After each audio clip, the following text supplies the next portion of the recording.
দেখুন বন্ধুরা, ত্রিপুরা গ্রামীণ ব্যাংকের অ্যাপস যে স্মার্টফোনে যাদের ব্যবহার করেছে এতদিন ধরে এবং কোনো কারণে অ্যাপসগুলো আনইনস্টল করে দিয়েছে এবং দ্বিতীয়বার ওই গ্রামীণ ব্যাংকের টিজিবি লগ ইন করতে গেলে অনেক রকম প্রবলেম দেখাচ্ছে।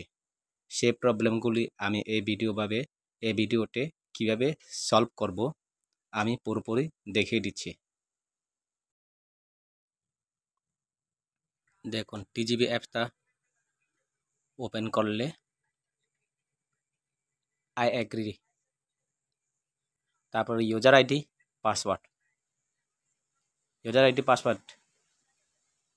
দেওয়ার পর সাইন ইন ওখানে ক্লিক করলে দেখুন এভাবে দেখাচ্ছে, দ্বিতীয়বার লগ ইন হচ্ছে না। আবার সেম প্রবলেম, দেখুন সাইন ইন নিয়ে ক্লিক করলে সেম এভাবে দেখাচ্ছে। তাহলে কী করবেন আপনারা দেখে নিন। আই এগ্রি টিপ দিবেন, তারপরে বিন টু ইউর ডিভাইস,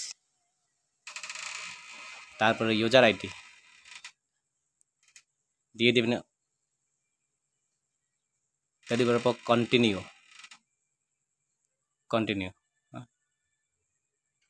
দেখুন, তারপর ওয়ান টাইম পাসওয়ার্ড, আপনার যে রেজিস্টার ফোন নাম্বারে একটা ওটিপি আসবে।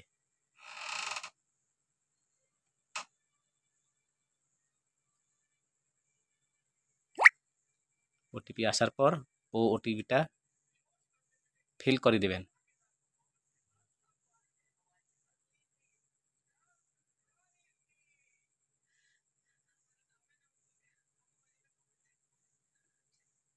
হয়ে গেছে সাকসেসফুল।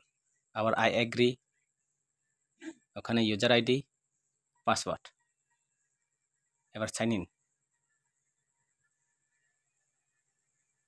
দেখুন বন্ধুরা, খুব সহজে কিভাবে ওপেন হয়ে গেছে। আর এই ভিডিওটা দেখে কেউ উপকৃত হয়ে থাকলে অবশ্যই শেয়ার, কমেন্টস এবং লাইক করে দিও। ধন্যবাদ, থ্যাংক ইউ সবাইকে।